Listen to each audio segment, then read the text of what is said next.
G'day guys, welcome to episode, Alex, help me out here.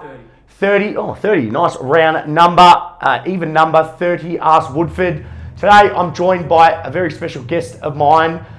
He's a guy who actually trained at Woodford first, then completed our now defunct Woodford internships.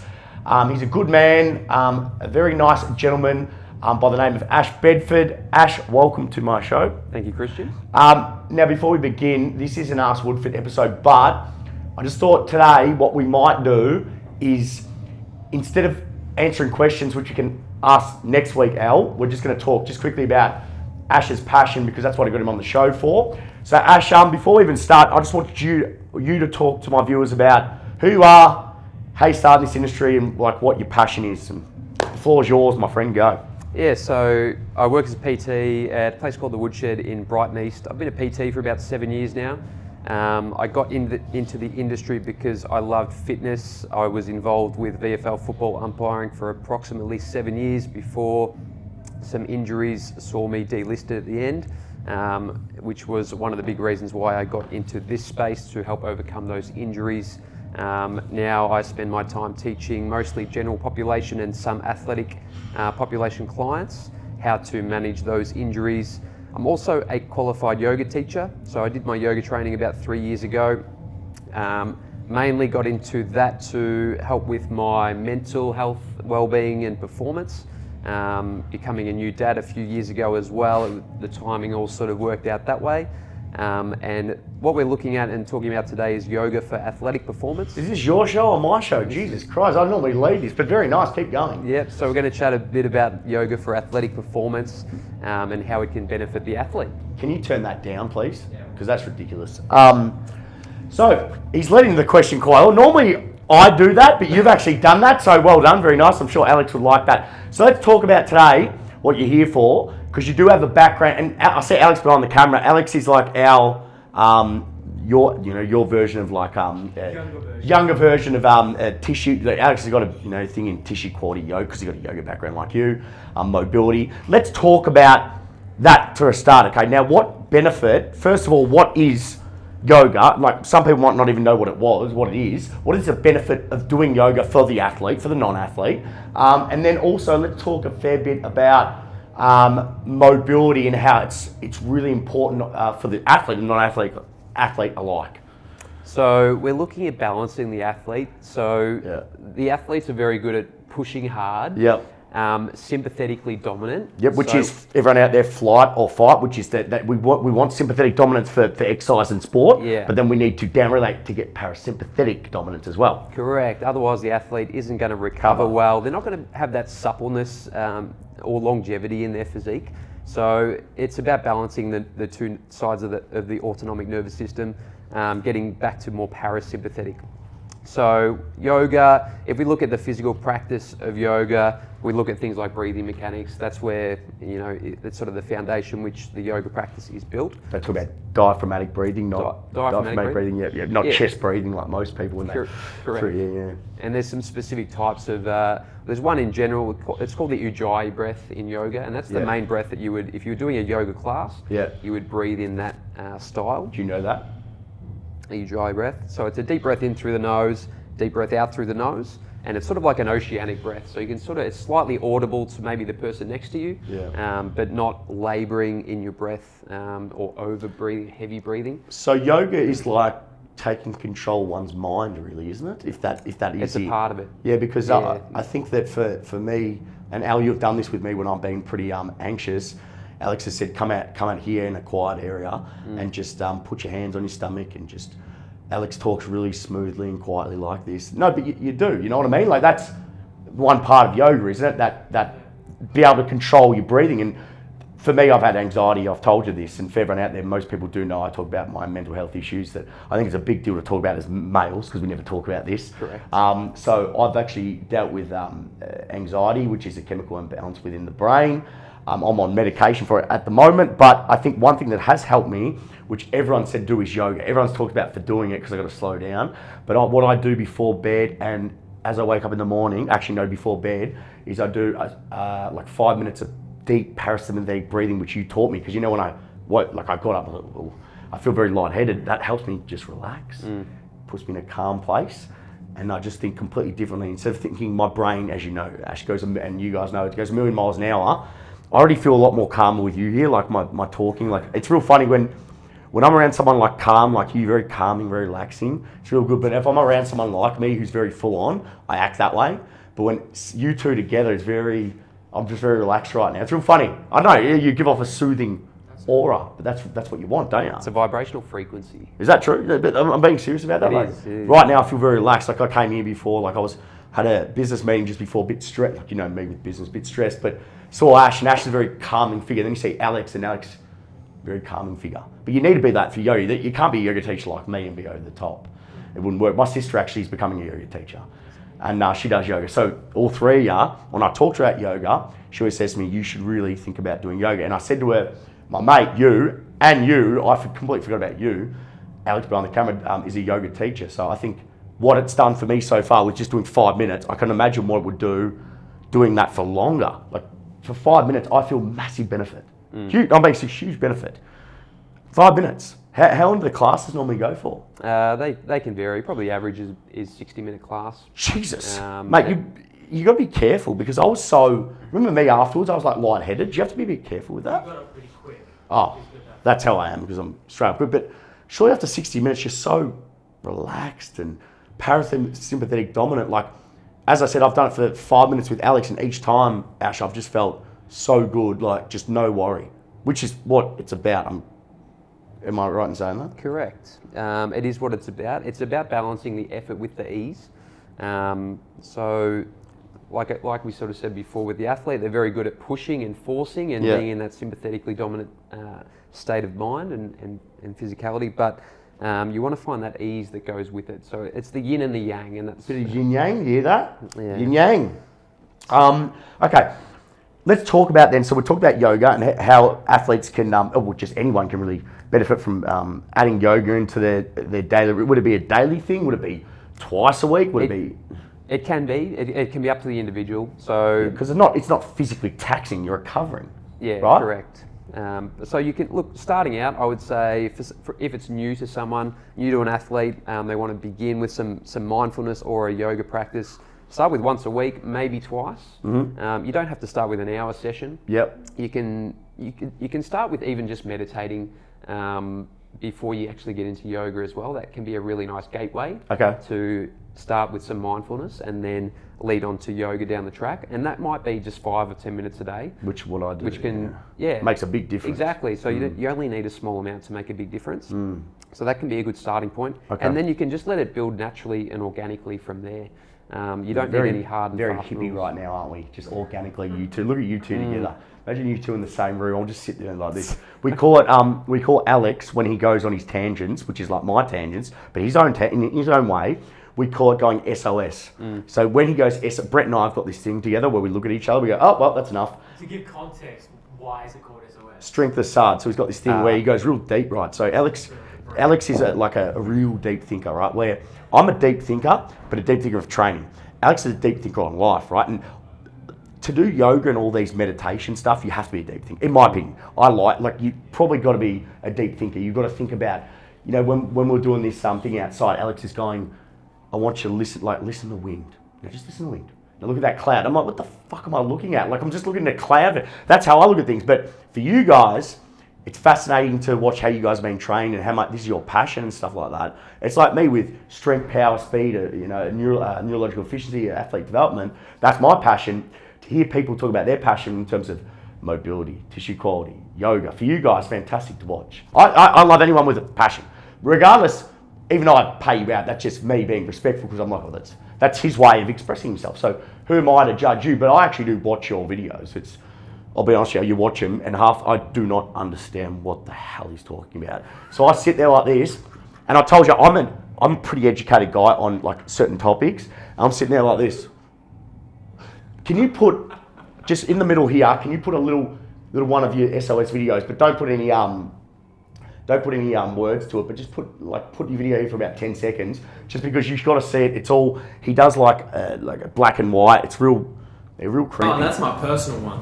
Oh, That's my personal one. what's the go with that, bro? That's just Now let's keep it about See, action. yeah. This is All my right. show. Okay, so we've talked about yoga, the importance of it, and how like it can improve recovery.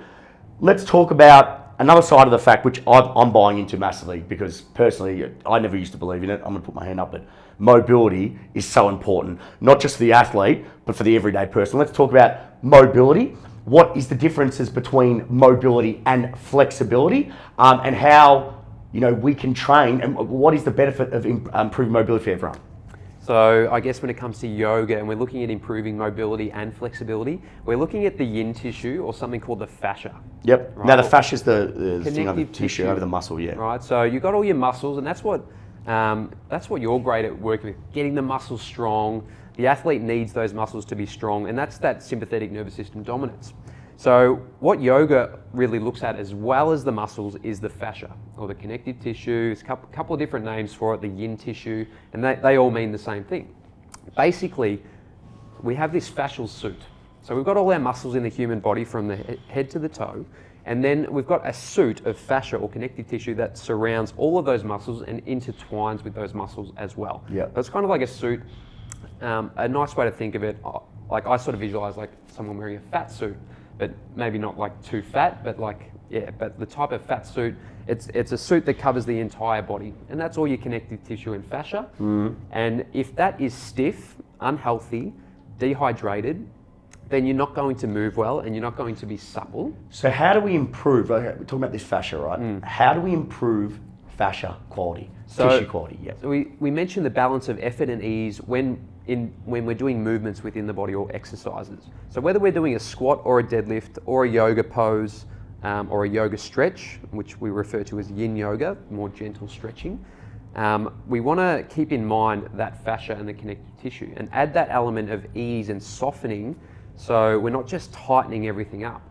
We want to engage the muscles. So when we're doing a squat, we've got tightness in the body, the muscles are engaging because we need to use them to move the weight that we're moving, whether it's a squat or a deadlift. And then we want to have this softness in certain areas of the body. It might be the face, the jaw, a little bit in the spine. We're just balancing the body. So it's not all tight, tight, tight. It's this balance of effort and ease that allows the connective tissue or the fascia to become hydrated, become healthy, strong and supple. Okay. And then there's other things we can do, like manual therapy. You might go to I was going to say, physio and osteo. We use therapy balls. I personally use therapy balls with my clients. Let me ask you a quick question. So if someone has, and this is very important for all the viewers out there, because I still don't understand it. If an athlete or anyone in general has poor tissue quality, will that affect their movement, yes or no? Yes. 100%? 100%. Yeah. Okay. Yeah. In my opinion, it's probably the biggest cause of movement restriction. Yeah. What do you think about it? I want to hear. Do you agree with that? Okay, fair enough. The muscles play a big part as well. You don't want to just look at the fascia and forget about the muscles. So you need to keep the muscles flexible as well. But in terms of, when I think more of mobility, I think of more the fascia. Okay. When I think of flexibility, I think of more the muscles and keeping them long and strong at the same time. Okay, fair enough. Interesting. See, I love this show when we have guests on, because I'm always like, this is not my area. So like to hear him talk about his definition of mobility, his definition of flexibility, for me, that's interesting to hear that. And then to talk about the fascia and talk about how you want that quality of tissue, very interesting. You touched on it before. These what do you think of like maconfitness.com.au for all your equipment needs if you want to get them? But what do you think of foam rollers, like those figure 8 balls? Like, are they good? Like, but I personally like them because I think they're gonna. I don't know what you think of them. You think of them, or you? But the reason why I like rolling out before a session, in my opinion, some people don't like it. I like it because, and you know how you said you got it wrong. It doesn't break up adhesions. That's wrong. I think what it does is it kind of will through some sort of neurological phenomenon. I don't know, in terms of maybe GTOs, I don't know. We're relaxing the muscle. Maybe it helps with that. Maybe that's what I think. I like it. What are your thoughts on it? Yeah, I'm a big fan of foam rolling. Yep. I'm also very cautious and aware not to use instruments or tools that are too hard, whether that be lacrosse balls, things like that. I go for the softer foam roller. Yep. Because the yin tissue or the fascia is very delicate and sensitive. Yep. You can tighten it up further if you go too hard. So Okay. this is where the balance and the suppleness comes in. Yep. It's very sensitive tissue, so you want to be careful. I remember a few years ago when I was listening to Joe DeFranco, who does work with a yoga teacher in the States. Her name is Jill Miller, who you're aware of. Yep. They introduced specific therapy balls, which they designed together with Callie Starrett as well. They designed these balls specifically to be the same density as human skin, because when you get a massage, that's one of the reasons why massage is so effective, because it's skin on skin, same density, so it works well with that tissue. If it's too hard, then you can tighten it up further. Oh, so you're going to what you want. tighten everything up. But Correct. if you, so you think massages, like something like a deep tissue massage, is fantastic? Yes, you got to be careful not that the massage or the masseuse doesn't go too hard. Yeah, but that's when you would let them know that it's too much, back off. Okay, well, let's give them a practical example, right? So a lot of people won't understand that, right? So what point would you say it's too hard? Like most if people, you are wincing up your face and screwing up your face because it's too strong, then that's when you know. See, that's interesting, because most people think that, I've been taught as a football player that, you want the harder the better. But then he's just, that's interesting though. That's very interesting. It's a much more long-term approach. You might, if they go really, really hard, they might get into that muscle and provide some immediate relief in that area. So there can be the exception to the rule there, I guess, where going really hard in a professional athlete sporting environment. But long term, if you're screwing up your face over and over again because you're going so hard with your foam rolling, or when you're getting a massage, then it's going to tighten up the whole body as a unit. Or remember that fascia suit that will just continually tighten until you're a tight old man. That's interesting though, isn't it? How cool is that? That's a good analogy though, isn't it? Like a fascia suit. That's like a fat suit. Fascial suit. Fascial suit. And like, you got to think about it, right? If you have that, if you are tight or you have poor fascial tissue quality, it makes sense the transference of force isn't going to be as effective, isn't it? Theoretically, right? So it's interesting to hear that. If I was to ask you, what are the 3 biggest tips you could give for anyone out there? The 3 biggest. I'm talking, I want bang for your buck. Like something like I'd give you now, I'll give 3 tips. What are the 3 biggest tips you give for everyone out there to improve their mobility, improve their tissue quality? So I like breathing. I like breathing as number 1. So that deep diaphragmatic breathing we spoke about. In yoga, we call it the Ujjayi breath. It's a deep breath in through the nose, deep breath out through the nose, and there's a slight constriction at the back of the throat, which kind of makes a bit of a swirling or an oceanic sound. Takes a bit of practice. You can look up that online further. Go to SOS. Strength Assad. Strength Assad. Strength Assad. He'll take you through it, and he'll take you so deep in the deep waters you won't even know what he's talking about. You go, what the fuck is he talking about? So you're drowning. Second tip. First tip was breathing. Second tip. So I like breathing. The balance of effort and ease is the next tip. So whatever movement you're doing, whether it is a strength movement or a yoga movement, finding that ease in that movement, softening the face, the jaw. It just still having that tightness, but just balancing it with that ease is really important. And my third tip would be the eye gaze, and keeping the eye gaze still when you're doing an exercise as well can be really helpful. It can help to keep certain things like the chin in a nice neutral position. So you might have the chin slightly tucked and be looking straight down at one fixed object, and that makes the movement more meditative as well. And sort of like you spoke about, whether it's looking at the cloud or just taking your mind to one thing, and there's a huge power in just focusing on one thing. I had anxiety, and I said to him, "Man, can you help me out here?" And it's funny, straight away when he got me to like think about something else, my mind completely took off. And you saw me, like I was honestly fantastic. And I've been told for years that I should meditate, I should do yoga.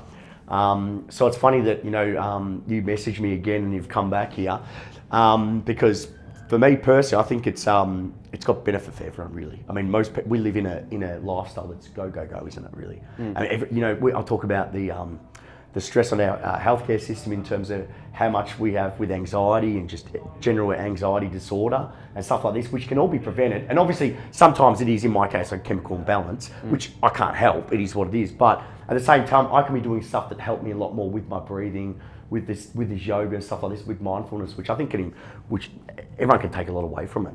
Okay, that's fantastic. Let's talk about how you first came down here. Like, talk about when you first came down here in terms of I think you started training with JP first, and then how I met you, and then talk about what you experienced through the now defunct internship, and just talk about your experience, how you started through here, because you're a young kid, with a young family right now, and we'll talk about Noah in a second, and just the stuff you have gone through with him, because I think it's a really good lesson for everyone, and it's thankful every day that you do have him. I think, like when I heard about that, and we'll talk about this in a second, but I think it made me appreciate everything that I have. I'm just saying that. It was upsetting at the time. So let's first talk about your being at Woodford, how you came here, and then we'll talk about your family. Yeah, so it was probably about 4 years ago now when I first came down here. Long time ago. How old are you? 28. Now, he does present quite well, but he's like an Alex. So I call Ash an Alex. So where I'm 32, I haven't grown up. Ash is he's a very grown. When Ash first came down, for everyone here, didn't like him. What do I call it? Very stiff as a board. Didn't, and I said that to Alex as well, about Alex. But then as I got to know him, he loosened up a lot more, was more relaxed, and I think he got to know me, where he could probably, he's like, well, who is this psycho, number one? And then he got used to me. Then once people like, Ash is very professional, very, what's the word for it, Alex? I use it with you all the time. Come on, Al. Very mature. You're quite more, when I first met you, were very mature for your age. Same as you, right? When I meet people like me, it's like, oh, they're just like me. So that my first impression of you was, and not a negative, it was more very, come on, you can agree with me on that. Oh, absolutely. You can agree with me. Like present very well, articulate, these are all positives. Let me go for the negative. But then the negative was, I didn't like him because I said that to JP, I'm like, this guy's a fucking idiot. Like, I don't like him, it stares me off and I don't like him. And then JP's like, oh no, he's a good guy once you get to know him. And the minute I started, me with me, let me talk to him, I'm like, oh, well, fuck, he's actually all right. So, tell us about the experience you came down here 4 years ago. I just went on a fucking tangent there, but tell us about 4 years ago. Yeah, I trained with JP, who was one of the senior coaches at the time. Trained with him for about 12 months. How did you hear about us, first of all, as well? Social media, Facebook. Yep. Saw a video of JP deadlifting 270 kilos. At Woodford? Yeah, Jesus, yeah. And at the time, I needed to improve my strength for my umpiring. Sure, you came down here for me, not for him. No, I came down here for JP. I didn't even know. I don't think I knew who you were at that time. Bullshit. I call bull. Really? I was early in my career, so yeah. Really? Yeah. That's so interesting though, because that's mind fucking actually. Can we tag? Someone come and head down here for Brett Cranage. Can we tag JP in this? Can we tag JP in this? That's how I didn't know that. That's incredible, because you understand 99% would come down because they've seen me. Yep. That's incredible. But anyway, keep going. Yeah, so I started training with JP 2 to 3 times per week, getting strong. Pretty soon found out that you were the guy who ran the place, and became pretty curious about observing you and what you were doing. You did get, there was like a lot of guys when they start here, then if you didn't know at the start, 4 years ago I was in the infancy of this, really, wasn't I? Yeah. So like, if especially guys like you who were young guys at the time, you're 24, About 24, but you're still developing the industry, and you took an interest to what I was doing. I'm like, this guy, that's when I kind of started getting to know you, and you asked me questions. You're like, what, and that's when, like, I talk about passion. That's when you kind of started developing, and I saw you were really into that, and that's when you were an umpire as well. When you were an umpire there as well. So, when I saw that, I'm like, and I talked to you a lot about training and getting the most out of yourself, and from there, kind of, we struck up a pretty good friendship, and then talking to you about your goals and where you want to go. How did you find how long did you train with JP here? How long did you train here for? It was 18 months. It was a long time. I remember it wasn't a short stint, it was a long time. Yeah. How did that affect your career? Because you remember when you started, you were young. You're 24, you're starting your career. When I started, I was 19, 18 in the industry. I'm early in your career at 20. How did you find that affected? I'd love to know, because I'm going to ask you this. How did it affect your career being here? My VFL career? No, like career in terms of your training, because you're a trainer, you're a coach, I don't think I'd be a trainer still today if I didn't come across this place. It's pretty awesome, man. See, I didn't even ask him this. Because, I'd had mentors along the way, but they all had vested interests, and they sort of, a lot of them would hold on to things. They didn't want to give me everything. And then you met me. And then I met you, and that's why I was a bit standoffish in the beginning, because I thought, I don't want to come across too keen like I have with other mentors in the past, and then they don't give everything. However, you were very different. You were willing to give everything that you knew, And But I realised pretty quickly that this was a different case, and I found out about the internship, and I was in, and it set me up for my career. How'd you find the internship? It's defunct now, by the way, but how'd you find it? Like, I'm interested to know how you found it. You like it? How'd you find the internship? No, how'd you find process. Did you get a lot out of it? I got heaps out of it. I just learnt best practice. Who did you learn under mainly? It wasn't me. JP Nick, Stubbs? Nick? Yeah, Nick.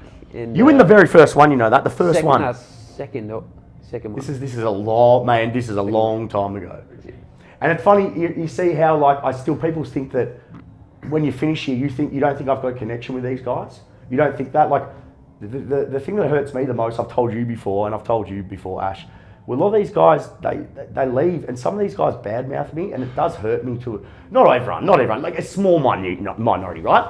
My question's always them, I stay in contact with you, I stay in contact with all my guys. You don't think I've made more competitors for my own business than anyone else in the world. Honestly, I've made so many competitors, but my thing is, to see guys like you do well, to see you and I collaborate together, which we're gonna collaborate. We're gonna try and we will do some form of what are we gonna call it? Like some sort of workshop on yoga, performance, mobility, stuff like that. So that will be coming soon. But it's always fantastic to see you guys do well. And you came in, you walked, you came in, I hugged you. These guys are always my guys. Like I see them as my guys. And you don't think I want him to succeed to the best he can. Of course he does. Now, what he was talking about before is funny because he's saying he's had mentors before they're held back.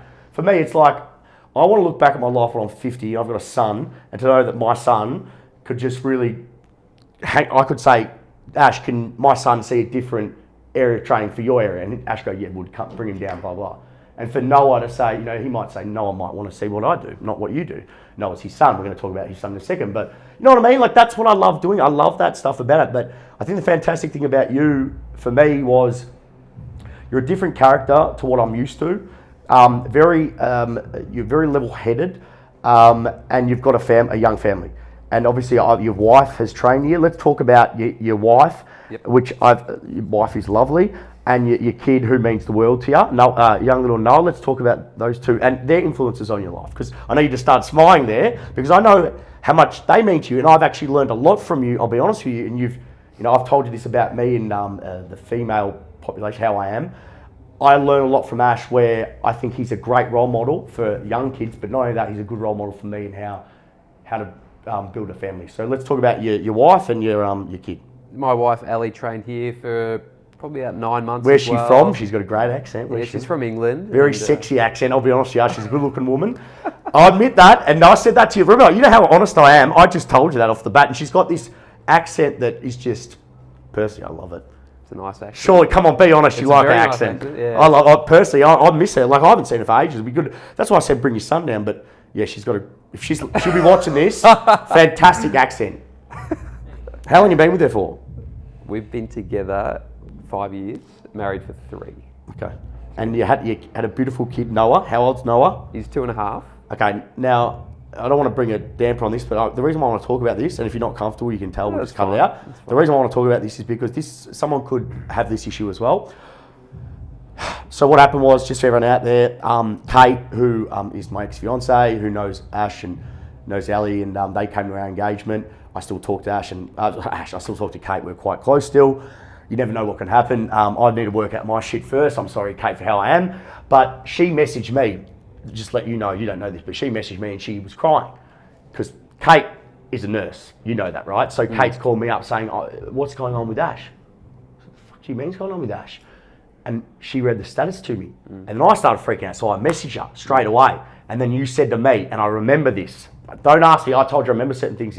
You said, mate, not sure if he's going to make it. Just pray for him. And that's all you wrote to me. And you wrote, thanks for your support.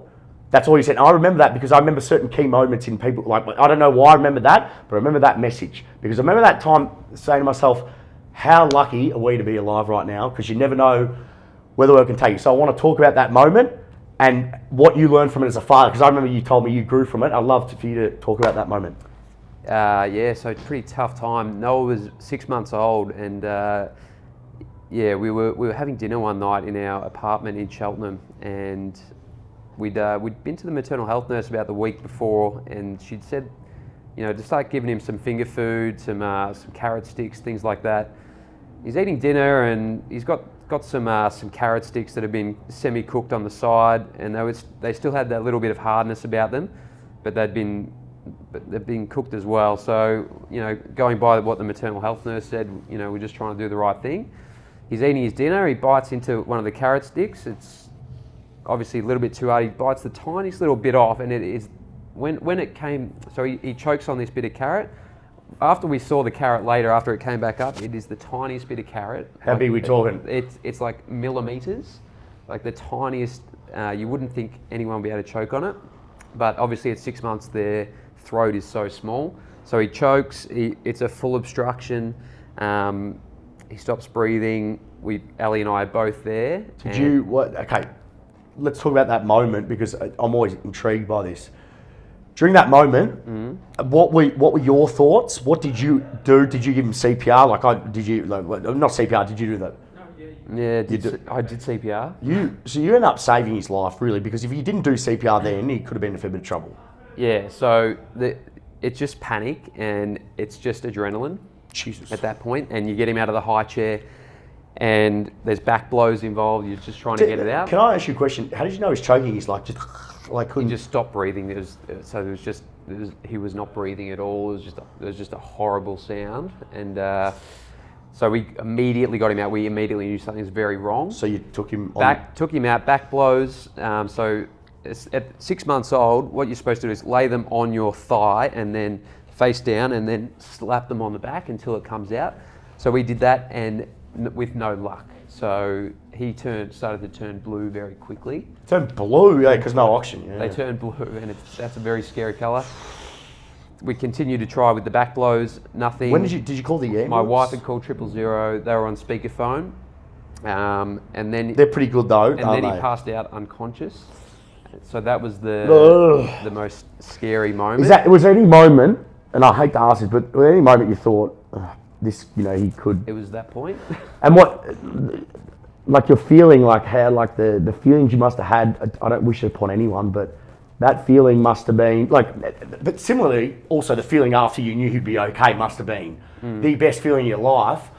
Just the emotion you went through in that 48-hour period would have been absolutely unbelievable. A lot of highs and lows. Sorry, what happened after? Yeah, so the paramedics rocked up within about 2 minutes. They were very 2 quick. minutes? About 2 minutes. Bullshit.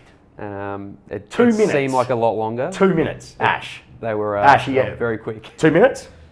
Yeah, maybe 3. Al Baloney, well done, son. My mate's at Ambo, and he, I always say to him, mate, how many lives did you save today? And he said a lot. I said, well, good. And I think ambulance people deserve more respect in there.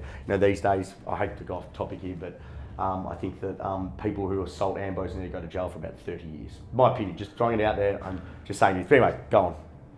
Yeah, so I did CPR after he passed out unconscious. I was not in a good state to do that, but the 000 operator kept me in a really good headspace. No, they talked me through it. Yeah.